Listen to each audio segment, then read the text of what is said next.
ایمان پر، عمل صالح پر استقامت اختیار کرو گے تو تمہارے لیے جنت ہے۔ ہم دنیا میں بھی تمہارے دوست ہیں، آخرت میں بھی ہوں گے۔ دنیا میں دوستی کا مطلب کیا ہے؟ کہ نیکی کے کاموں پر تمہارے مددگار ہوں گے، کیونکہ فرشتے جو ہیں وہ گناہ کے کاموں پر مددگار نہیں ہوتے۔ گناہ کے کاموں میں کون مددگار ہوتا ہے؟ شیطان اکساتا ہے، یس۔ اور دنیا میں اگر اللہ کی خاطر اپنی خواہشات کو کنٹرول کرو گے، اپنی اشتہا کو، تو وہاں تمہیں سب کچھ مل جائے گا اور رب کے مہمان بنو گے۔ اس سے بڑی خوشخبری اور کیا ہو سکتی ہے؟ تو جیسا کہ ہم جانتے ہیں کہ رمضان میں ہم نے ایک گول سیٹ کیا تھا اور اللہ سبحانہ وتعالیٰ نے ہماری اس طرف رہنمائی کی۔ وہ کیا تھا؟ روزہ کس لیے فرض کیا گیا تھا؟ کتب علیکم الصیام کما کتب علی الذین من قبلکم لعلکم تتقون، لعلکم تتقون، تاکہ تمہارے اندر تقوی پیدا ہو۔ تو الحمدللہ ہم نے جو گول سیٹ کیا کہ تقوی پیدا ہو، وہ کسی نہ کسی درجے پر ضرور بہرحال آیا، کیونکہ یہ روزے کا ایک انعام ہوتا ہے، ایک نتیجہ ہوتا ہے۔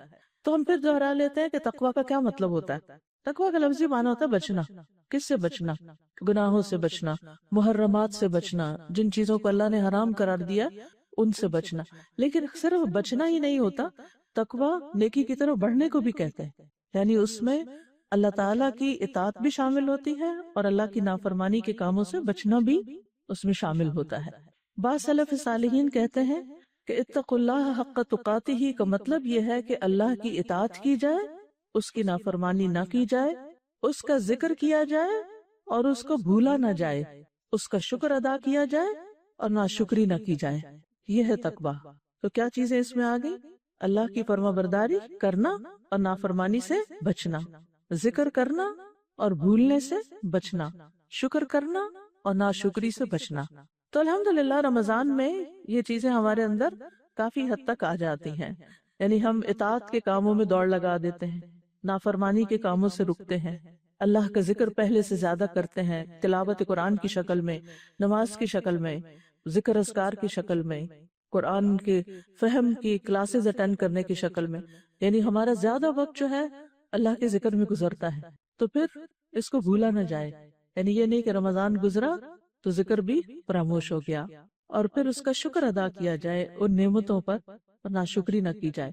کہ سب سے بڑی نعمت کون سی ہے؟ قرآن، اسلام، ایمان، یہ ساری بڑی بڑی نعمتیں ہیں۔ تو ان نعمتوں کے ملنے پر شکر ادا کیا جائے، اور شکر کیا ہے کہ اطاعت میں دوام اختیار کیا جائے، یعنی اطاعت کرتے رہا جائے، اور یہی چیز جو ہے وہ انسان کو نیکی کے کاموں میں آگے بڑھاتی رہتی ہے۔ یعنی جب انسان اطاعت کی نیت کر کے زندگی بسر کرتا ہے کہ یا رب میں تیرا بندہ بن کے رہوں گا، تو پھر کیا ہوتا ہے؟ اللہ سبحانہ وتعالیٰ اس کو اس کی توفیق عطا کرتے ہیں۔ اب چند ایک باتیں میں آپ سے کروں گی رمضان کے بعد، جن پر آپ نے فوکس کرنا ہے، جن کی طرف آپ نے توجہ کرنی ہے، اور جن چیزوں کو اپنی زندگی میں شامل رکھنا ہے، ٹھیک ہے؟ رمضان ایک ایسا موقع تھا جس میں ہم نے حد الوسع گناہوں سے اجتناب کی کوشش کی۔ تو سب سے پہلی چیز یہ ہے کہ رمضان میں ہم نے گناہوں کی طرف واپس نہیں پلٹنا، اپنی پرانی پچھلی بری عادتوں کی طرف واپس نہیں جانا۔ جب انسان گناہوں سے نفرت کرتا ہے اور گناہوں کی طرف لوٹنے سے نفرت کرتا ہے، تو یہ ایک علامت ہوتی ہے کہ آپ کی نیکیاں قبول ہو گئی، آپ کے دل میں نیکی کی محبت پیدا ہو گئی۔ وہ گناہوں کی لذت اب محسوس نہیں کرتا، گناہوں سے ڈرتا ہے، گناہوں پر شرمندہ ہے، گناہوں میں لپٹی ہوئی زندگی گزارنے پر وہ نادم ہے۔ اب اس طرف واپس نہیں جانا۔ کیوں؟ اس لیے کہ گناہ نیکیوں کو خراب کر دیتے ہیں۔ یہ بات یاد رکھنا، گناہ کیا کرتے ہیں؟ نیکیوں کو ضائع کر دیتے ہیں۔ جس طرح نیکیاں برائیوں کو مٹا دیتی ہیں، اسی طرح نیکیوں کے بعد گناہ کرنا بھی ان کو ضائع کر دیتا ہے، اس کا سبب بن جاتا ہے۔ قل انی اخاف ان عصیت ربی عذاب یوم عظیم۔ آپ کہہ دیجئے، نبی صلی اللہ علیہ وسلم سے کہا جا رہا ہے کہ اگر میں اپنے رب کی نافرمانی کروں تو میں بڑے دن کے عذاب سے ڈرتا ہوں۔ قل اللہ اعبد مخلصا لہ دینی۔ آپ کہہ دیجئے کہ میں اللہ کی عبادت کرتا ہوں، دین کو اس کے لیے خالص کرتے ہیں۔ تو پہلا کام کیا کرنا ہے؟ گناہوں کی طرف نہیں پلٹنا۔ جو گناہ ہم رمضان سے پہلے کرتے تھے، رمضان میں اللہ تعالیٰ نے بچنے کی توفیق دی، تو اب ان سے بچے رہنا ہے، خاص طور پر چھپے گناہ۔ یاد رہے، یہ مین ہائی لائٹس ہیں، ان کو آپ نوٹ کر لیجئے اپنے پاس تاکہ آپ کو ایک ریمائنڈر ہے، بھول بھی جائیں دوبارہ پھر دیکھیں۔ خاص طور پر چھپے ہوئے گناہ۔ چھپے ہوئے گناہ کون سے ہوتے ہیں؟ چھپے ہوئے گناہ کون سے ہوتے ہیں؟ سب سے پہلے تو دل کے اندر کے برے خیالات، اللہ کے بارے میں بدگمانی، رسول کے بارے میں، دین کے بارے میں، ایمان والوں کے بارے میں، دین والوں کے بارے میں بدگمانی بلا وجہ، پھر نفاق، شرک، اور پھر الاسم ما حاک فی نفسک وکرہت ان یطلع علیہ الناس۔ گناہ وہ ہوتا ہے جو تمہارے دل میں کھٹک جاتا ہے اور تم ناپسند کرتے ہو کہ لوگوں کو اس کا پتہ چلے، یعنی جو چیز آپ لوگوں سے چھپا چھپا کے کرتے ہیں، امی سے چھپا کے کرتے ہیں، دوستوں سے چھپا کے کرتے ہیں، ساری دنیا سے چھپا کے کرتے ہیں، تو اس میں دال میں کالا ہے، وہاں کوئی غلطی، وہاں کوئی خرابی۔ اب چونکہ آپ چھپا کے کر رہے ہیں، اس لیے کوئی اور آپ کو سمجھا ہی نہیں سکتا، کوئی آپ کو بتا ہی نہیں سکتا، تو پھر اس پر کون چیک رکھے گا؟ بتائیے کون چیک رکھے گا؟ ہم خود چیک رکھیں گے کہ یہ چیز جو میں لوگوں کے سامنے نہیں کر سکتی، مجھے تنہائی میں بھی نہیں کرنی، مجھے چھپ کے بھی نہیں کرنی، کیونکہ قیامت کے دن نیکیوں کے پہاڑ غبار بن کے اڑ جائیں گے ان گناہوں کی وجہ سے جو چھپ چھپ کے کیے جاتے ہیں۔ نبی صلی اللہ علیہ وسلم نے فرمایا، میں اپنی امت کے ان لوگوں کو جانتا ہوں جو قیامت کے دن سفید تہامہ پہاڑوں کی مانند نیکیاں لے کر آئیں گے، یعنی ڈھیروں نیکیاں لے کر آئیں گے، لیکن اللہ ان کی نیکیوں کو فضا میں پھیلے ہوئے غبار کے باریک ذروں کی طرح کر دے گا۔ بے شک وہ تمہارے ہی بھائی ہوں گے، یعنی رشتہ دار ہوں گے، تمہاری نسل سے ہوں گے، یعنی قریب کے لوگ ہوں گے، رات کو تمہاری طرح قیام کریں گے، نمازیں بھی پڑھیں گے، لیکن وہ تنہائیوں میں اللہ کے حرام کردہ امور کا ارتکاب کریں گے جن سے ان کو روکا گیا تھا۔ اس کی کوئی اگزامپل دیں گے کہ آج کل سب سے زیادہ کون سی چیز چھپ کے کی جاتی ہے؟ ماں باپ سے، دوستوں سے، اسکرین سے متعلق جو گناہ ہے، چاہے وہ فون کی ہے، چاہے لیپ ٹاپ کی ہے، بہت بڑا فتنہ ہے۔ حرام کردہ چیزوں کی طرف دیکھنا، حرام دوستیاں کرنا، مردوں سے دوستی رکھنا، فون پر غلط باتیں کرنا، رات کو چھپ چھپ کے کالز کرنا، تو یہ چیزیں کیا ہیں؟ ہو سکتا ہے کسی کو بھی نہ پتا ہو، صرف آپ کو ہی پتا ہو، تو اب اس سے کون آپ کو روکے گا؟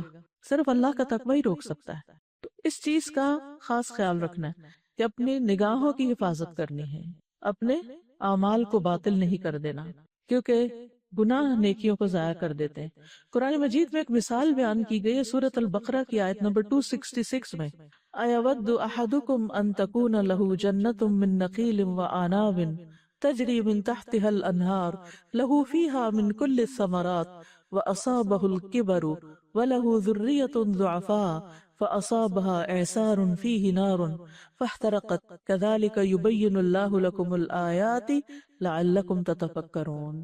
کیا تم میں سے کوئی یہ چاہتا ہے کہ اس کا کھجوروں اور انگوروں کا ایک باغ ہو جس کے نیچے نہریں بہتی ہوں، اس کے لیے اس میں ہر طرح کے پھل ہوں، اور اس حال میں اس کو بڑھاپا آ پہنچے اور اس کے چھوٹے چھوٹے بچے بھی کمزور ہوں، تو اچانک اس باغ پر ایک بگولا آ پڑے جس میں آگ بھری ہو، وہ جل کے راکھ ہو جائے؟ اسی طرح اللہ تعالیٰ تمہارے لیے نشانیاں کھول کر بیان کرتا ہے تاکہ تم غور و فکر کرو۔ مفسرین اس آیت کی تفسیر میں یہ کہتے ہیں کہ اس سے مراد وہ شخص ہے کہ جو نیکیاں کرنے کے بعد کوئی ایسا عمل کرتا ہے جو ایک بگولے کی طرح ہوتا ہے، جو اس کی ساری نیکیوں کو کھا جاتا ہے، یعنی اطاعت کے کاموں کے بعد وہ کوئی ایسی نافرمانی کا کام کرتا ہے کہ جس سے اس کی ساری نیکیوں پہ پانی پھر جاتا ہے۔ کیا روزہ رکھنا آسان تھا؟ نہیں، مشکل تھا، گرمیوں کے روزے تھے، لمبے روزے تھے، بھوک پیاس کا بھی سامنا ہوگا، چلے کچھ دن میں عادت بھی ہو جاتی، لیکن بہرحال ایک مشقت بھرا کام تھا۔ کیا رات کو عشاء کی نماز کے بعد دیر تک کھڑے رہنا آسان کام تھا؟ نیند قربان کرنا آسان کام تھا؟ نہیں۔ اور پھر آخری عشرے میں اور بھی زیادہ، یعنی تقریباً ساری رات ہی عبادت میں گزری، کوئی آسان کام تھا؟ کتنی محنت سے آپ نے کمائی کی، اور آخرت میں اس کی کتنی ضرورت ہوگی، اور انسان خوش بھی ہو جاتا ہے کہ الحمدللہ نیکیوں کی ایک بہار آئی، نیکیوں کا موسم بہار تھا، اور موسم بہار میں خوب پھل پھول آئے، خوب نیکیاں کی، اور اب کیا اپنی نیکیاں ضائع کر دیں؟ حرام کام کر کے، غلط کام کر کے، برے کام کر کے؟ کیا خیال ہے؟ بولے نا۔ تو یہاں پر جو مثال دی گئی ہے باغ کی کہ اس میں کھجورے اور انگور، تو یہ کھجورے اور انگور اور جنت میں باغ کیسے لگتے ہیں؟ نیک اعمال سے۔ اور قیامت کے دن ان نیک اعمال کی ضرورت ہوگی یا نہیں ہوگی؟ تو اگر ہم نے رمضان میں باغ لگا کے شوال میں اس کو جلا دیا تو پھر کیا ہوگا؟ کہیں اس دھوکے میں نہ ہو کہ ہم نے بہت کچھ کر لیا، اب تو جنت پکی ہوگی، اور آگے جا کے دیکھے کہ اوہ یہ تو باغ سے اڑ گیا۔ ایک بگولا پورا باغ جلانے کے لیے کافی، سال ہا سال کی محنت۔ باغ آسانی سے نہیں لگتے، جن لوگوں نے باغ لگتے دیکھے ہو انہیں پتا ہوگا کہ کتنا عرصہ انتظار کرنا پڑتا ہے، پھر پھل آتے ہیں، پورا مہینہ آپ مشقت کرتے ہیں، پھر اس کے بعد آپ کو ایک انعام ملتا ہے عید پر۔ تو خلاصہ کیا کہ ایسے کاموں سے بچنا ہے جو اعمال ضائع کرنے کا سبب بنے۔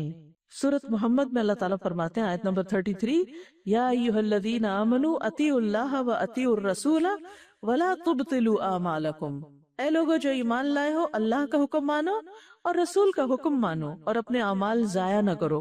لا تبطلوا اعمالکم، اس کی تفسیر الجامع لاحکام القرآن میں یوں کی گئی ہے، ولا تبطلوا اعمالکم ای حسناتکم بالمعاصی، لا تبطلوا حسناتکم بالمعاصی، کہ گناہوں کے ذریعے اپنی نیکیوں کو ضائع نہ کرو۔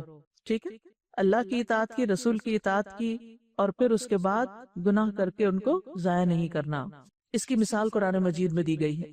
سورۃ النحل آیت نمبر 92 میں اللہ تعالیٰ فرماتے ہیں وَلَا تَكُونُوا كَالَّتِي نَقَضَتْ غَزْلَهَا مِن بَعْدِ قُوَّةٍ أَنْكَاثًا، اور اس عورت کی طرح نہ ہو جانا جس نے بڑی محنت سے سوت کاتا پھر خود ہی اسے ٹکڑے ٹکڑے کر دیا۔ کسی نے دیکھا اسی سوت کاٹنے کا؟ کتنا محنت طلب کام ہوتا ہے کہ وہ روئی سے پھر ایک تار بنتی ہے، اور پھر وہ چرخے کے اوپر اس کی لپیٹی جاتی ہے، اور پھر یعنی ایک چھوٹی سی گولی بنانے میں بھی بہت سا ٹائم لگ جاتا ہے، اور بڑے احتیاط سے وہ تار بنائی جاتی، جیسے تقویٰ میں احتیاط ہوتی ہے نا، ایسے ہی اس میں بھی کہ کہیں دھاگا نہ ٹوٹ جائے، کہیں بہت موٹا نہ ہو جائے، زیادہ نہ آ جائے، باریک نہ ہو جائے، ایک جیسی تار رہے۔ تو بہت محنت طلب کام ہوتا ہے، بہت الرٹ ہو کے کرنا پڑتا ہے، آپ غافل ہو کے وہ چرخہ نہیں کاٹ سکتے۔ تو آپ نے بڑی محنت سے وہ سب کچھ کیا، اور اس کے بعد کیا ہوا کہ خود ہی اس کو توڑ کے رکھ دیا۔ تو انسان سب سے زیادہ خود اپنا ہی دشمن ہے جب وہ اپنی نیکیوں کو ضائع کرتا ہے۔ تو کیا نہیں کرنا؟ نیکیاں ضائع نہیں کرنی۔ اور نیکیاں کیسے ضائع ہوتی ہیں؟ گناہ ضائع کر دیتے ہیں۔ تو آپ دیکھیے کہ جیسے عقیدہ ہے، مثلا ایمانیات ہے، تو کچھ چیزیں ہمارے ایمان کو ضائع کرنے والی، جیسے شرک، جیسے نفاق، جیسے شک، اس سے عقیدے کی تباہی ہو جاتی۔ اعمال میں مثلا سب سے پہلے نماز آتی، تو آپ نے فقہ میں ایک ٹاپک پڑھا ہوگا مبطلات الصلاۃ، وہ چیزیں جو نماز کو باطل کر دیتی ہیں۔ مثلا کون سی چیز نماز باطل کر دیتی ہے؟ آپ نماز پڑھ رہے ہیں اور آپ نے وہ حرکت کی، نماز گئی۔ مثلا آپ نے ساری نماز پڑھی، ظہر کی پڑھ رہے تھے، آخری رکعت میں سلام سے پہلے آپ نے وضو توڑ دیا، کیا آپ کی نماز ہو گئی؟ نہیں ہوئی نا، نماز باطل ہوگی۔ آپ کو دوبارہ وضو کر کے دوبارہ 4 رکعتیں پڑھنی ہوگی۔ ٹھیک ہے، مثلا آپ نے ساری نماز پڑھی اور سلام پھیرنے سے پہلے کسی سے بات کر لی، تو بات کرنا کیا ہے؟ کوئی کھانے کی چیز منہ میں ڈال لی، تو اس کی پوری تفصیل ملتی کہ کیا کیا چیزیں نمازوں کو باطل کرتی۔ آپ قبلے سے پھر گئے ادھر ادھر، تو کچھ چیزیں تو پوری طرح باطل کر دیتی ہیں، اور کچھ چیزیں اس کا اجر کم کر دیتی۔ صدقات کو کیا چیز باطل کرتی ہے؟ یا ایھا الذین آمنوا لا تبطلوا صدقاتکم بالمن والاذی، اے لوگو جو ایمان لائے ہو اپنے صدقات کو احسان جتا کے اور اذیت دے کے ضائع نہ کرو، وہ بھی باطل ہو جاتے ہیں۔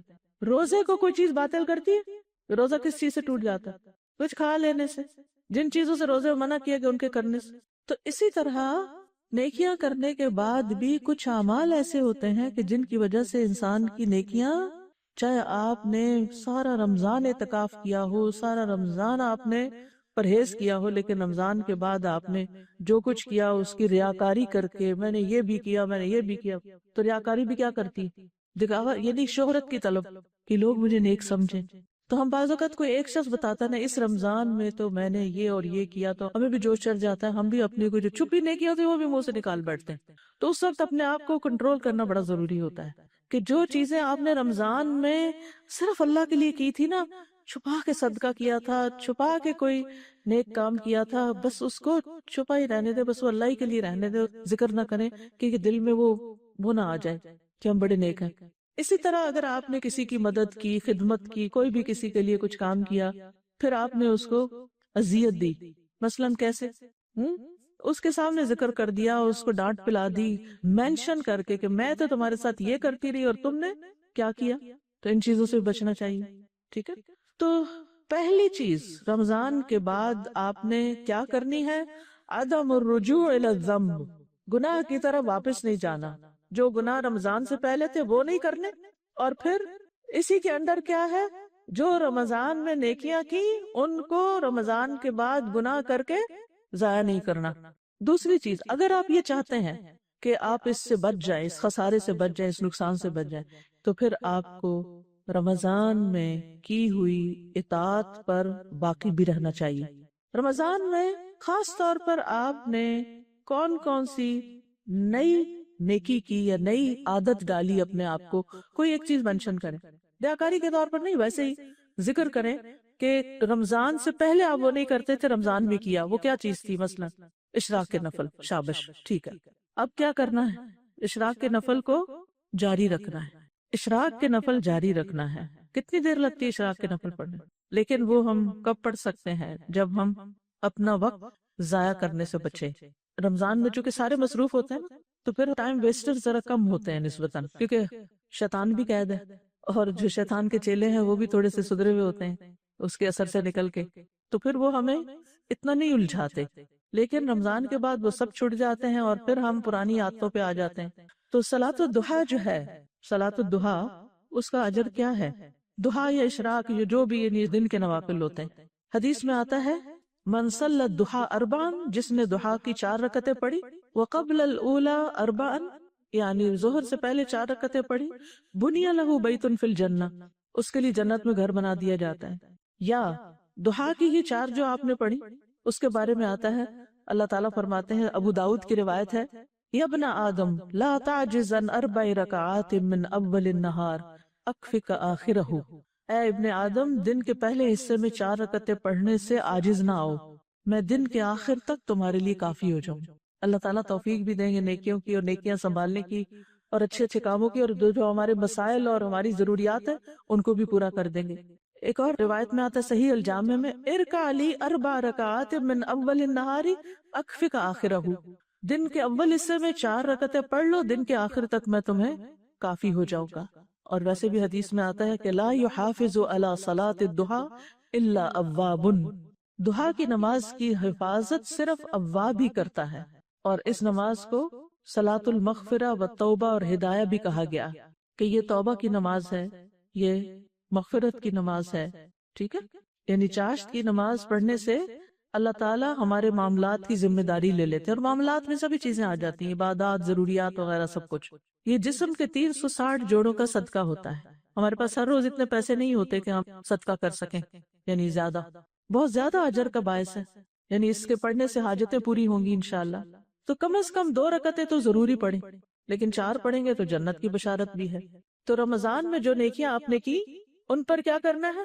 دوام اختیار کرنا ہے۔ اگر آپ اشراق یا ضحیٰ، چاشت کی نماز نہیں پڑھ سکتے تو آپ اپنا محاسبہ کریں، کون سے ایسے کام میں پڑ گئی تھی کہ جس نے میری یہ نیکی گنوا دی کہ میں اس کو نہیں کر سکی۔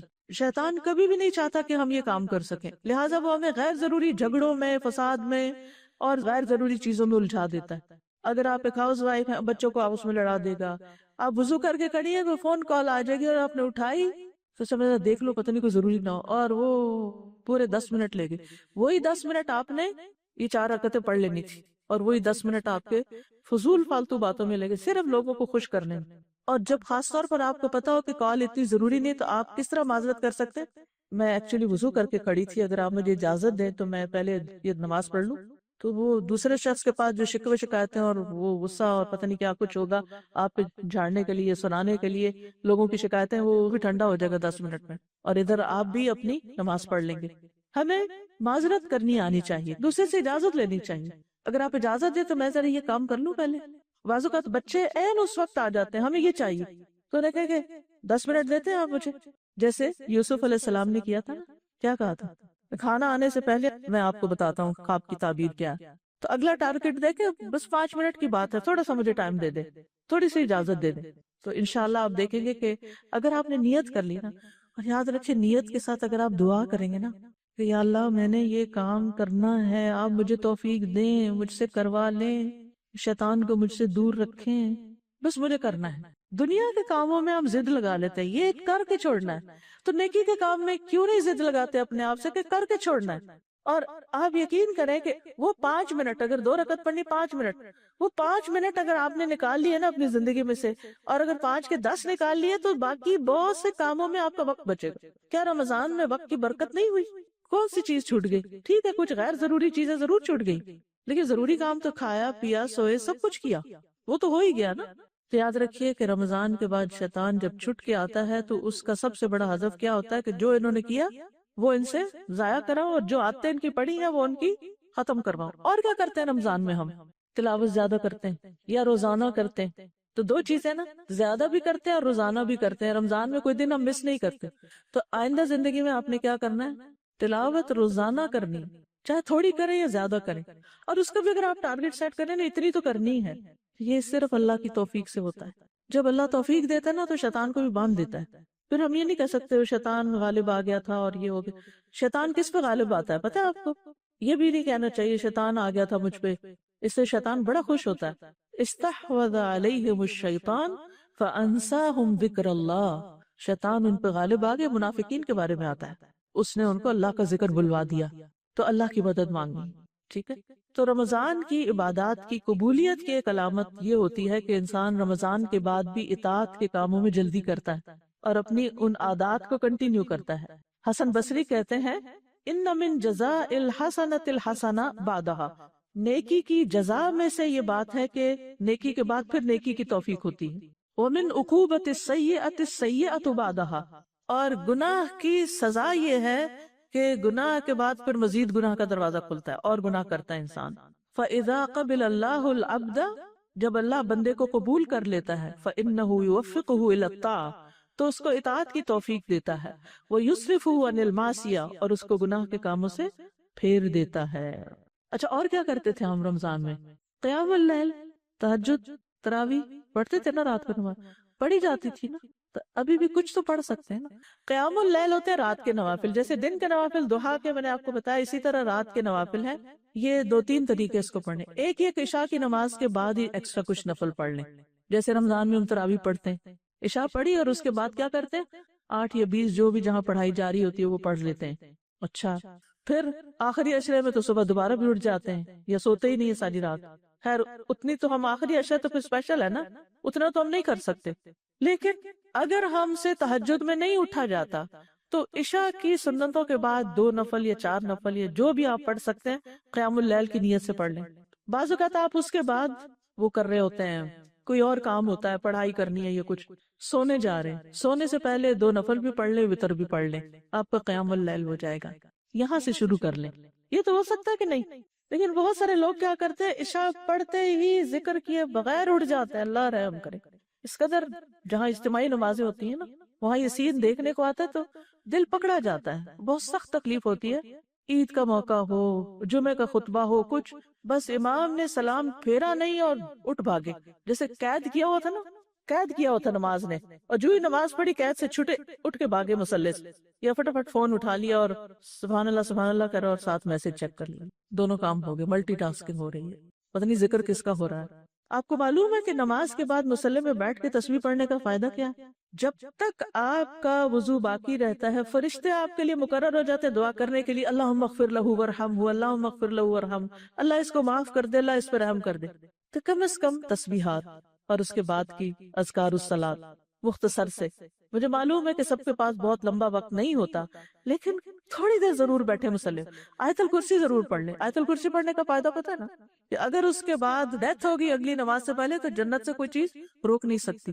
تو آپ یہی کہا کریں کہ یہ جنت کی کنجی ہے، مجھے یہ کھونی نہیں، مجھے فرض کے بعد یہ تو پڑھنی پڑھنی ہے، اور یہ کسی سے باتیں کیے بغیر۔ بعض لوگوں کا حال یہ ہوتا ہے تراویح پڑھ رہے ہوتے ہیں نا، یار اب اس قدر گھبراہٹ ہوتی ہے کہ ادھر سلام پھیرا، ادھر 2 باتیں کر کے اگلی رکعت شروع کی، امام شروع کر لیتا ہے لیکن ان کی باتیں ختم نہیں، یہ اس نے بڑی لمبی کر دی تھی، لگتا ہے امام بھول گیا تھا، ساتھ ساتھ کمنٹری جاری ہوتی۔ آپ اس لیے تھوڑی امام کے پیچھے پڑھ رہے ہیں کہ آپ امام کے اوپر تبصرے شروع کر دیں، اس نے فلاں تجوید کی غلطی کی تھی، فلاں جگہ یہ نہیں کیا تھا، فلاں یہ نہیں کیا۔ کیا مقصد ہوتا ہے ان باتوں کا؟ ہم کیا ظاہر کرنا چاہتے ہیں؟ ہم کیا ثابت کرنا چاہتے ہیں؟ ہم امام سے بھی آگے بڑھنا چاہتے ہیں۔ اور بعض لوگ ٹھیک ہے منفی باتیں نہیں کرتے، تعریف ہی بہت ہے، کیا مزہ ہی آ گیا اب تو اس نماز کا، بھی آ گیا، سب کو آ گیا، ٹھیک ہے اب ذرا اللہ کا ذکر اور کر لیں، ٹھیک ہے۔ تو عبادت کب تک کرنی چاہیے؟ رمضان تک اذکار کب تک کرنے چاہیے، تلاوت کب تک کرنی چاہیے، روزے کب تک رکھنے چاہیے، صرف رمضان تک نہیں. وَاعْبُدْ رَبَّكَ حَتَّى يَأْتِيَكَ الْيَقِينُ. نبی صلی اللہ علیہ وسلم سے ایک شخص نے پوچھا تھا کہ بس ایسی بات بتا دیں کہ اس کے بعد کچھ پوچھنے کی مجھے ضرورت ہی نہ رہے، بس ایک کوئی چیز بتا دیں. تو آپ نے کیا فرمایا؟ قُلْ آمَنْتُ بِاللَّهِ ثُمَّ اسْتَقِمْ. کہو میں اللہ پر ایمان لایا اور میں اس پہ جم گیا. اللہ تعالیٰ کے نزدیک پسندیدہ اعمال کون سے ہوتے ہیں؟ ان احب الاعمال الی اللہ ادومها وان قل. تھوڑے بھی ہوں لیکن دائمی ہوں. اب میں یہ مختلف چوائسز آپ کو بتا رہی ہوں کہ یہ کر سکتے ہیں، یہ کر سکتے ہیں، کر سکتے ہیں. ہو سکتا ہے آپ سارا کچھ نہ کر سکیں، لیکن رمضان سے پہلے اگر کچھ نہیں کرتے تھے جو رمضان میں کیا، اس میں سے ایک چیز تو ضرور پکڑ لیں جو اس سال آپ کی عادت بن جائے. آپ اپنے کل سے بہتر زندگی کا آغاز کریں. حدیث میں آتا ہے، صحیح مسلم کی روایت ہے، آل محمد صلی اللہ علیہ وسلم کا یہ معمول تھا کہ جب کوئی کام کرتے تو مستقل مزاجی سے کرتے، یعنی استقامت اختیار کرتے. اس میں آپ صلی اللہ علیہ وسلم فرمایا کرتے تھے، عمل وہی اختیار کرو جس کی تم میں طاقت ہو، بے شک اللہ ثواب دینے سے نہیں تھکتا یہاں تک کہ تم خود ہی اکتا جاؤ. نبی صلی اللہ علیہ وسلم اس نماز کو سب سے زیادہ پسند فرماتے تھے جس پر ہمیشگی کی جائے، اور یہ نفلی نماز کے بارے میں. فرض تو پڑھنے ہی ہوتے ہیں خواہ وہ کم ہی کیوں نہ ہو. چنانچہ آپ جب کوئی نماز شروع کرتے تو اس پر دوام اختیار کرتے. تو اگر عشاء کے بعد 2 نفل ایکسٹرا پڑھ رہے ہیں، آپ سنت کے بعد 2 پڑھ رہے ہیں یا 4 پڑھ رہے ہیں، تو دوام کریں. ضحیٰ کی نماز شروع کی ہے، 2 کرنے ہیں یا 4 کرنے ہیں، کوئی بات نہیں، دوام اختیار کریں. تو ہر حال میں جو اللہ کی عبادت کرتا ہے وہ اللہ کا پسندیدہ ترین بندہ ہوتا ہے. پھر اسی طرح یہ ہے کہ نیک اعمال سے اکتانا نہیں چاہیے، بور نہیں ہو جانا چاہیے. اور پھر یہ کہ جلدی کرنی چاہیے. والذین یؤتون ما آتوا وقلوبهم وجلة انہم الی ربہم راجعون اولئک یسارعون فی الخیرات وہم لہا سابقون. جو لوگ اللہ کی راہ میں دیتے ہیں، جو بھی دیں، جان، مال، وقت، ان کے دل ڈرنے والے ہوتے ہیں کہ یقیناً وہ اپنے رب ہی کی طرف لوٹنے والے ہیں. یہ لوگ ہیں جو نیک کاموں میں جلدی کرتے ہیں اور یہی ان کی طرف آگے نکلنے والے ہیں. تو کیا کرنا ہے؟ نیک کاموں میں جلدی کرنا ہے اور پھر اس میں استقامت اختیار کرنی ہے. ہاں، رمضان میں ایک اور جو اہم کام تھا وہ تو آپ نے منشن نہیں کیا، ذرا اس کا بھی ذکر ہوتا ہے. روزہ. کیا خیال ہے روزوں کے بارے میں؟ شوال کے رکھنے ہیں، اور پھر شوال کے بعد کیا کرنا ہے؟ اگلے سال رمضان کے رکھنے، قضا روزے بھی رکھنے ہیں. اور کیا کرنا ہے؟ ہر مہینے کے 3 روزے کم از کم، اور منڈے تھرسڈے کا اگر ہو سکے. میں نہیں کہتی یہ سارا کچھ آپ کر لیں، اس میں سے کوئی نہ کوئی نفلی عبادت روزوں میں سے بھی ضرور اختیار کریں. کسی کے بارے میں کوئی مجھے بتا رہا تھا، شاید اپنی کسی استاد کے بارے میں سعودی عرب میں یا کچھ، ابھی میں جب گئی ہوئی تھی ایگزیکٹلی مجھے یاد نہیں رہا ریفرنس، لیکن جو بات مجھے یاد رہ گئی، جو یاد رکھنے کی تھی، کہ ان کی ٹیچر کہتی ہیں کہ جب سے وہ جوان ہوئی ہیں انہوں نے کبھی منڈے تھرسڈے کا روزہ چھوڑا ہی نہیں، الا شرعی عذر، چھوڑا ہی نہیں کبھی. مستقل، گرمی ہو سردی ہو کچھ ہو، اور شرعی عذر بیماری اور سفر ہوتا ہے وہ تو سب کے لیے. میں نے کہا یا اللہ، ہم کہاں کھڑے، ہمارے ہاں یہ کلچر نہیں. اب بھی اگر آپ مسجد نبوی میں جائیں یا آپ حرم میں جائیں تو منڈے اور تھرسڈے کو آپ کو ملے گا کہ وہاں باقاعدہ لوگ افطار کرنے کے لیے آتے ہیں، بیٹھتے ہیں، اور مغرب کی اذان اور نماز کے بیچ میں افطار کر کے پھر اس کے بعد، یعنی ایک معمول ہے لوگوں کا. لیکن ہمارے ہاں اس کی طرف توجہ نہیں ہے.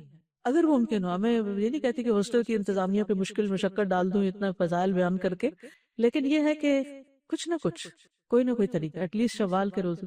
شوال کے روزوں کا کیا فائدہ ہے؟ سال بھر کے روزوں کا اجر ملتا ہے، اور اس میں صحیح مسلم کی صحیح حدیث موجود ہے. ٹھیک ہے، جس طرح نئی نئی باتیں ہوتی ہیں نا، تو پھر وہ نئے نئے ٹرینڈز اب سوشل میڈیا پہ کہیں سے کوئی ویڈیو شیئر ہونے لگتی ہے، زیور پہ زکوٰۃ نہیں، کوئی ایک اوپینین ہوتا ہے اس کو لے کے وہ گھمایا جاتا ہے کہ لوگ پریشان ہو جاتے ہیں کہ شاید ہم غلط کر رہے ہیں. حالانکہ زکوٰۃ ادا نہ کرنے پر وعید ہے، اور اس کا ادا کرنا جو ہے احتیاط کے زیادہ قریب ہے، اور اس کے بھی دلائل باقاعدہ موجود ہیں. اس جو پہننے والا زیور اس پہ زکوٰۃ موجود. لیکن اس قدر اس رمضان میں لوگوں نے مجھ سے اس پر سوال کیا بار بار بار بار، کیونکہ کسی ایک عالم نے کوئی فتویٰ دے دیا، وہ سب جگہ گھوم گیا. اسی طرح ایک اور بات کہ امام مالک کہتے ہیں کہ مدینہ والے شوال کے روزے نہیں رکھتے تھے، تو اس ایک قول کو بنیاد بنا کے صحیح حدیث کو پیچھے کر دیا گیا. تو اگر کوئی کہے کہ پاکستان والے منڈے تھرسڈے کا روزہ نہیں رکھتے اس لیے کوئی بھی روزہ نہ رکھے، تو آپ کیا کہیں گے؟ روزہ چھوڑ دیں گے؟ نہیں، پاکستان اسلامی جمہوریہ پاکستان ہے. عوام الناس جو ہوتے ہیں، عوام الناس بعض اوقات نفلی عبادات کو وہ توجہ نہیں دیتے. تو اس لیے بہت ضروری ہے کہ جس چیز کے اوپر امت کا ایک تعامل رہا ہے اور ایک اس کی فضیلت بیان ہوئی ہے، تو نفلی عبادات میں اس پر استقامت اختیار کی جائے اور ادھر ادھر کی باتوں کی وجہ سے نیک عمل کو نہ چھوڑا جائے. نیکی پر استقامت کا جو فائدہ ہے وہ کیا ہے؟ کوئی بتائے گا مجھے؟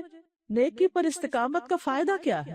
دیکھیے، حسن خاتمہ کا سبب ہے یہ. بس ایک جملہ یاد رکھیے، نیکی پر استقامت حسن خاتمہ کا سبب ہے. وَاعْبُدْ رَبَّكَ حَتَّى يَأْتِيَكَ الْيَقِينُ. اگر اپنے رب کی عبادت آپ موت کی، یقین یا موت مراد ہے، موت تک کریں گے تو موت بھی اچھی آئے گی. تو جو اطاعت پر زندگی بسر کرتا ہے اللہ تعالیٰ اس کا خاتمہ بھی نیکی کے کام پر کرتا ہے. کچھ عرصہ پہلے میں نے ایک آرٹیکل پڑھا تھا جو کئی قسطوں میں آیا تھا کہ شروع سے لے کر تاریخ میں اب تک وہ کون کون سے لوگ ہیں جو نون ہسٹری میں ریکارڈڈ ہیں کہ جو سجدے کی حالت میں فوت ہوئے. اتنا انٹرسٹنگ تھا وہ کہ میں ایک ایک کو پڑھتی تھی اور میں کہتی یا اللہ مجھے پتہ چلے ان کا وہ کون سا نیک عمل تھا جس کی وجہ سے ان کو سجدے میں موت آئی. تو ہو سکتا ہے وہ چھپ کے نفلی عبادات کرتے ہوں، سجدے ذوق و شوق سے کرتے ہوں. سجدہ نماز کو بھی سمبلائز کرتا ہے نا. اسی طرح پچھلے دنوں ملائیشیا کے ایک امام کی ڈیتھ ہوئی ہے جو جمعے کے دن شوال یعنی رمضان کے بعد پہلا جمعہ خطبہ دیتے ہوئے دنیا سے رخصت ہوئے اور سب کے سامنے لا الہ الا اللہ بھی پڑھی. تو ہم میں سے ہر ایک کو شوق ہے نا اس کا خاتمہ اچھا ہو، ہے یا نہیں؟ ہم جیسے بھی ہو لیکن ہمارا یہ شوق بہت ہے کہ ہمارا خاتمہ اچھا ہو. جس کو یہ پسند ہو کہ اس کا خاتمہ اچھا ہو پھر وہ نیکیوں کے کاموں پر دوام اختیار کرے، چاہے تھوڑا سا ہی کیوں نہ ہو، چھوٹا سا کام ہی کیوں نہ ہو. رمضان میں اور زیادہ کیا کرتے ہیں کام؟ ایک اور کام بھی جو بھولے میں صدقہ خیرات. تو صدقہ خیرات کی عادت بھی نہیں جانی چاہیے. یعنی بعض لوگ کیا کرتے ہیں ساری زکوٰۃ رمضان میں نکال دی، صدقہ خیرات بھی خوب ہر پروجیکٹ میں ڈال دیا، اس کے بعد خالی ہاتھ ہو کے بیٹھ جاتے ہیں اور اگلے رمضان کا انتظار کرتے ہیں. نہیں، صدقے پر دوام. اگر آپ مثلاً کسی ایسی جگہ جاتے ہیں جہاں روز صدقہ ڈال سکتے ہیں تو ڈال دیجیے. اگر گھر میں ہیں اور روز آپ کو کوئی صدقہ لینے والا نہیں ملتا تو جمع کرتے رہیں. حضرت عائشہ اور حضرت اسماء میں سے ایک کا طریقہ یہ تھا نا وہ جمع کرتی رہتی پھر اکٹھا کسی کو دے دیتی، اور دوسری بہن جو تھی وہ ساتھ کا ساتھ دے دیتی. بعض اوقات ایسی سچویشن ہوتی ہے ہم روز کا روز دے سکتے ہیں اور بعض اوقات روز غریب کو نہیں دے سکتے یا کسی پروجیکٹ میں نہیں ڈال سکتے تو اس کے لیے سیونگ کرتے جائیں اور اس میں سے نکالے نہیں دوبارہ پر. وہ بس نکل گیا آپ کے ہاتھ سے، آپ اس کو صدقے کی نیت سے الگ رکھتے رہیں اور جہاں موقع ہو جب موقع ہو ساتھ لے جائیں اور آپ اکٹھا ڈال دیں. ابن کثیر الدمشقی کہتے ہیں لقد اجر اللہ الکریم و عادتہ بکرمہ، اللہ تعالیٰ جو الکریم ہے اس کے کرم کی عادات میں سے یہ ہے ان من عاش علی شیء مات علیہ، جو جس چیز پہ زندگی بسر کرتا ہے اسی پہ مرتا ہے. ومن مات علی شیء بعث علیہ یوم القیامہ، اور جو جس چیز پہ مرتا ہے قیامت کے دن اسی پہ اٹھایا جائے گا. جیسے جو حج کے لیے نکلتا ہے لبیک پکارتا ہوا اور احرام کی حالت میں فوت ہو جاتا ہے تو قیامت کے دن کیسے اٹھے گا؟ کیسے اٹھے گا؟ لبیک پکارتے اٹھے گا، شہید اپنے خون کے ساتھ اٹھے گا. تو اسی طرح جو نیک کام کرتے ہوئے آپ فوت ہوں گے قیامت کے دن اسی کے ساتھ پھر اٹھائے بھی جائیں گے، نیکی کی گواہی کے ساتھ پھر آپ کی بعثت ہوگی. اس لیے زندگی میں کچھ آتے ہی تو عبادات سے متعلق ہے. عبادات کے علاوہ یعنی قرآن، ذکر، صلاۃ کی پابندی اور اس میں نوافل بھی شامل کے علاوہ ایک اور چیز ہے علم. جو علم کے راستے پر چلا وہ کس راستے پہ چلا؟ جنت کے راستے پر. سیکھنا اور سکھانا ختم نہیں کرنا، کچھ بھی ہو کہیں بھی ہو. میں کل جدہ میں تھی، پرسوں رات ہماری ملاقات تھی جو انڈیا میں حیدرآباد ہے اس کے بارے میں مجھے کوئی بتا رہا تھا کہ جدہ کی برانچ سے ایک خاتون اپنا کورس مکمل کر کے گئی اور وہاں جا کر 70 ایئرز اولڈ تھی، بیمار ہو گئی. بیمار کیا ہوئی کہ ان کے ہر روز رات کو ڈائلسس ہوتے ہیں، اور ڈائلسس کا پتہ ہے نا آپ کو جب گردوں کی صفائی مشینوں سے ہوتی ہے کتنا تکلیف دہ پروسیس ہوتا ہے. تو کہتی ہے کہ ہر روز رات میں وہ کروا کے ہر روز صبح کلاس لیتی ہیں، ایک دن بھی مس نہیں کرتی. اپنے گھر میں ہی انہوں نے کلاس شروع کی ہوئی ہے کہ کہیں اور نہیں جا سکتے. کہتے اتنی استقامت ان کے اندر کے اتنے سخت پروسیس سے گزر کر بھی انہوں نے اپنا کام نہیں چھوڑا. کہتے آپ ایک دفعہ آ کر وہاں دیکھیں جو محلے محلے میں کلاسز شروع ہوئی ہوئی ہیں اور ایسے لوگ پھر ایک مثال بن جاتے ہیں کہ اگر وہ 70 سال کی خاتون بیماری کے ساتھ یہ کام کر سکتی ہے تو ہم جوانوں کو کیا مسئلہ ہے. اور کلاس کا مطلب ضروری نہیں ہوتا کہ آپ ایک بہت بڑا ہال بھر لیں تو پھر ہی آپ پڑھائے. تو یہ ہوتا ہے آپ کو نہیں پتا کسی ایک شخص کو پڑھائے.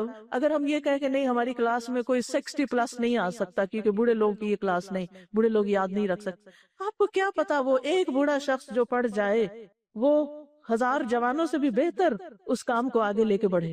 تو آپ خود سوچئے کہ آپ کی محنت ضائع نہیں جاتی چاہے ایک شخص پر بھی ہو، لیکن وہ ایک شخص آپ کو باندھ لیتا ہے.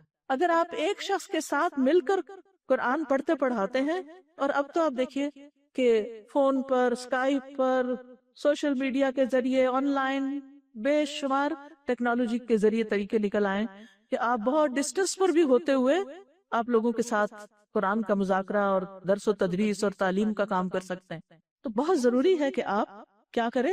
علم کا کام کریں. ایک اور چیز، غور و فکر. انہیں 5 چیزیں آپ نے تھام کے رکھنی ہیں اپنی زندگی میں، ان پہ استقامت اختیار کرنی ہے. نماز، ذکر، تلاوت قرآن، علم کا سیکھنا اور سکھانا، اور غور و فکر کرنا، ریفلیکٹ کرنا، چاہے اکیلے چاہے کسی کے ساتھ.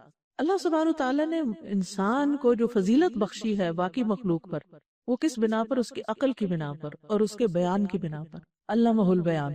اگر آپ اس زبان کو اللہ کے ذکر میں، اللہ کی اطاعت میں، اللہ کے کتاب کی تعلیم میں استعمال نہیں کرتے تو پھر آپ اپنے آپ کو ضائع کر رہے ہیں. یعنی باقی لوگوں سے تو ہو سکتا ہے یہ توقع نہ رکھی جائے، لیکن قرآن پڑھنے والوں سے کیا توقع رکھی جا سکتی کہ وہ پڑھ کے بلا دیں اس کو، اور پھر قیامت کے دن پروفٹ اس بات کا شکوہ کرے کہ ان قوم اتخذوا ھذا القرآن مہجورا، کہ میری اس قوم نے قرآن کو چھوڑ دیا تھا. تو اس کو فار لائف اختیار کرنا ہے. سیکھنا اور سکھانا دونوں چیزیں. رب زدنی علما، یعنی کہ کبھی بھی قرآن کے عجائبات ختم نہیں ہوتے. ایک دفعہ پڑھنے سے سب کچھ سمجھ نہیں آتا، ایک دفعہ ختم ہو پھر دوبارہ شروع کر دے، پھر دوبارہ شروع کر دے، پھر دوبارہ شروع کر دے.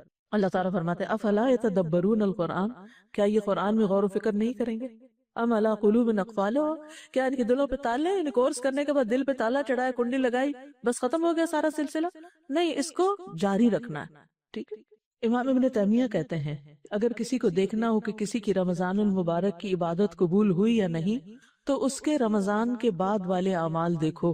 اگر رمضان کے بعد بھی نیک اعمال پر اس کی استقامت اسی طرح باقی ہے جیسے رمضان میں تھی تو سمجھ لو کہ اللہ تعالیٰ نے اس کی رمضان میں کی جانے والی عبادتوں اور اطاعتوں کو قبول فرما لیا، جس کی وجہ سے ان اعمال کو تسلسل کے ساتھ باقی رکھنے کی توفیق عطا فرمائی. اور جس کو دیکھو کہ رمضان کے بعد اس کے اعمال میں یک لخت فرق آ گیا، ڈراسٹک چینج، وہ رمضان میں کچھ اور تھا وہ کچھ اور بن گیا، اور وہ ہدایت سے بھٹک کر پھر اس راہ کا راہی ہو گیا جس پر وہ رمضان سے پہلے گامزن تھا، تو سمجھ لو کہ اس کا شمار بھی انہی لوگوں میں ہے جن کے متعلق رسول اللہ صلی اللہ علیہ وسلم نے ارشاد فرمایا رب صائم لیس له من صیامہ الا الجوع ورب قائم لیس له من قیامہ الا السحر. بعض روزے دار کو روزے سے بھوک کے سوا کچھ نہیں ملتا، انہوں نے رمضان میں بھوک کاٹ لی بس ختم ہو گیا، اور بعض قیام کرنے والوں کو قیام سے بیداری کے سوا کچھ نہیں ملتا، یعنی وہ تقوی ہاتھ نہیں آتا، وہ نیک اعمال پر مداومت ہاتھ نہیں آتی.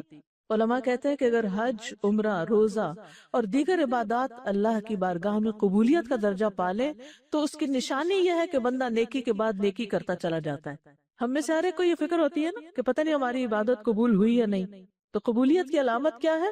رمضان کے بعد بھی نیکی کرتے چلے جانا، اور پھر اس بات سے ڈرنا کہ کہیں ہمارے اعمال ضائع نہ ہو جائے. ٹھیک ہے.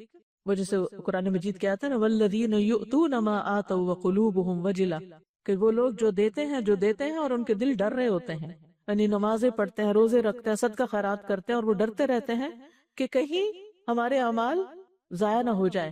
اولئک الذین یسارعون فی الخیرات، یہ نیکیوں میں آگے بڑھنے والے. تو نیکیوں میں آگے بڑھنے والے کبھی اپنے نیک اعمال پہ فخر نہیں کرتے، وہ اپنے اعمال کو حقیر ہی سمجھتے ہیں اور اس پر غرور نہیں کرتے، تعجب یا عجب کا شکار نہیں ہوتے، وہ اپنی آخرت کو یاد کرتے رہتے ہیں جس دن انہیں ان اعمال کا بدلہ ملنے والا ہے، اور جس دن انسان کے چھوٹے بڑے گناہوں کا حساب لیا جانے والا ہے. اب سوال یہ پیدا ہوتا ہے کہ ان چیزوں پر پابندی کے لیے کریں کیا؟ یعنی یہ تو پتہ چل گیا کہ استقامت اختیار کرنی ہے، لیکن استقامت کیسے اختیار ہو؟ ہم چاہتے ہیں لیکن کر نہیں پاتے. تو آپ کے خیال میں وہ کون سا ایسا طریقہ ہے جس سے استقامت حاصل ہوتی ہے؟ نمبر 1، پلاننگ کرنی پڑتی ہے کہ کون سا کام کب اور کیسے کرنا ہے. اس کے لیے ٹائم لاک کر لے. جیسے قیمتی چیزوں کو آپ لاک کر لیتے ہیں پھر کوئی اور ان پہ ڈاکہ نہیں ڈال پاتا، تو اپنے اوقات کو مال و دولت سے بھی زیادہ قیمتی سمجھے اور اس کو لاک کریں. یہ ٹائم میرا تلاوت کے لیے، یہ ٹائم میرا نفل کے لیے، یہ وقت میرا صدقے کے لیے ہے، یہ میرا تسبیحات کے لیے ہے، مثلا ٹریولنگ کے دوران یا اور جو بھی. کیا کریں گے آپ؟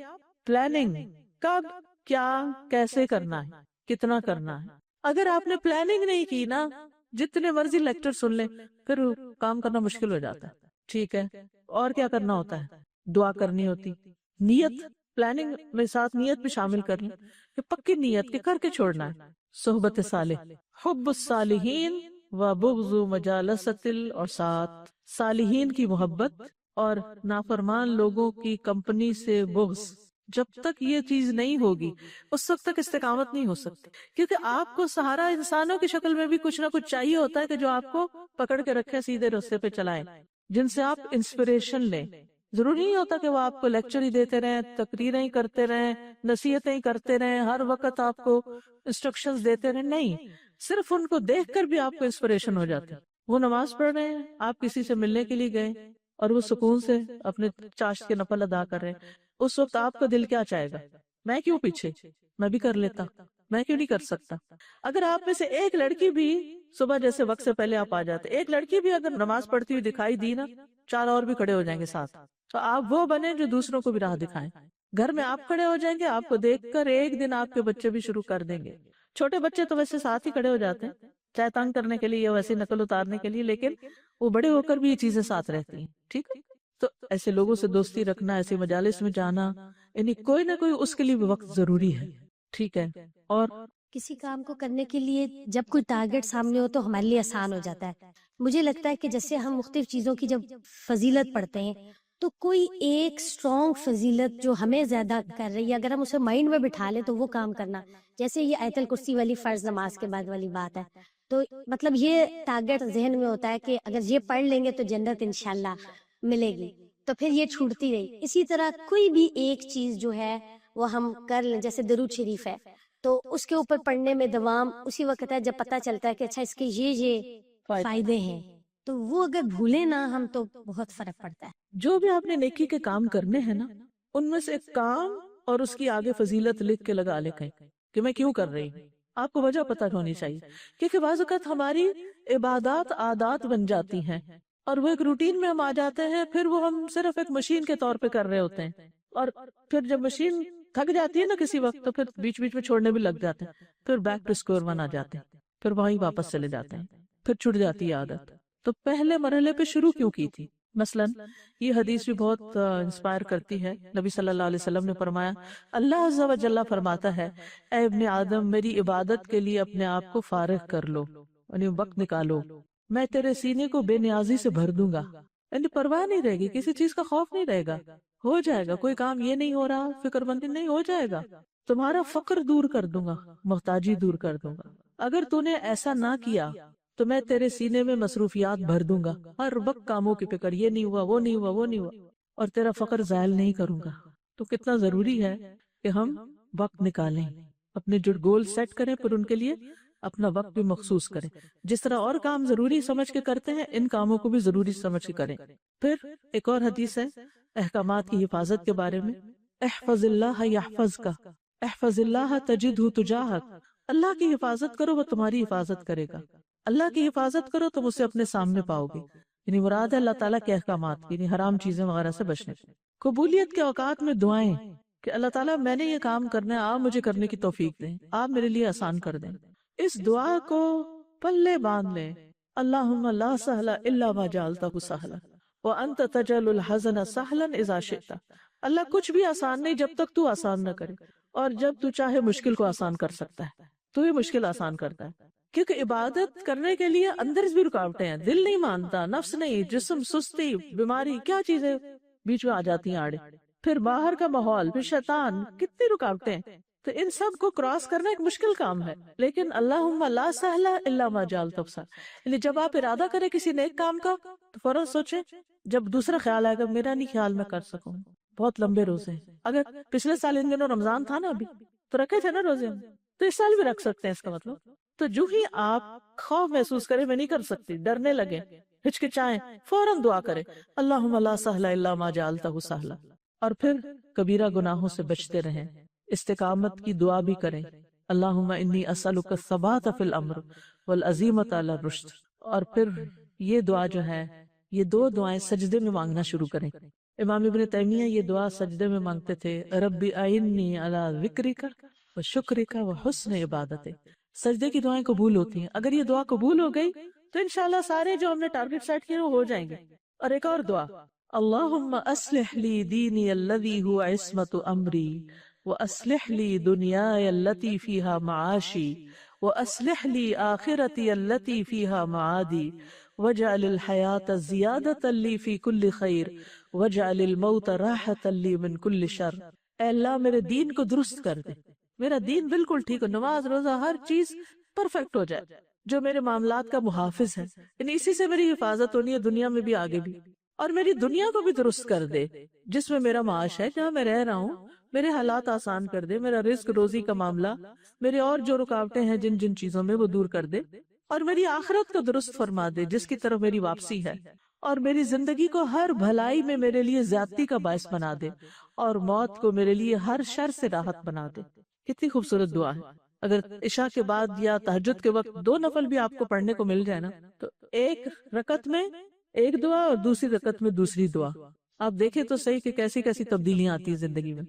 آپ کو جب کم ہمتی ہونے لگے میں نہیں کر سکتی، اٹس ٹو مچ، شیطان بہت زیادہ احساس دلاتا ہے، لیکن میں سوچتی ہوں کہ جو لوگ یہ سارے کام کرتے ہیں وہ بھی تو اسی دنیا میں رہتے ہیں نا، اور ان ساری چیزوں کے ساتھ کر لیتے ہیں۔ یعنی بڑے سے بڑا نقصان کیا ہوگا؟ نقصان کا مطلب کمی کس چیز کی وجہ تھی؟ گناہوں کی، بری عادتوں کی، ٹائم ویسٹرز کی، کیونکہ اچھی چیزیں ان کو ریپلیس کر لیں گی تو ان فضولیات کے لیے وقت نہیں رہے گا۔ تو اچھی بات ہے نا، وقت نہ رہے اور ہم اس سے بچ جائیں، کسی بھی طرح بچ جائیں۔ تو ان الحسنات یذہبن السیئات، یعنی صرف یہ نہیں کہ نیکی ہوئی اور برائی مٹ گئی، مطلب یہ ہے کہ بری عادتیں بھی چلی جاتی ہیں اور برے کام اور برے اخلاق بھی چلے جاتے ہیں۔ پھر یذہبن السیئات، نیکی کریں گے، نیکی کی خوشبو آئے گی تو باقی سیئات اور ذنوب جو ہیں وہ جائیں گے انشاءاللہ۔ اللہ تعالی ہمیں توفیق عطا فرمائے۔ وآخر دعوانا ان الحمدللہ رب العالمین۔ سبحانک اللہم وبحمدک، اشہد ان لا الہ الا انت، استغفرک واتوب الیک۔ السلام علیکم ورحمۃ اللہ وبرکاتہ۔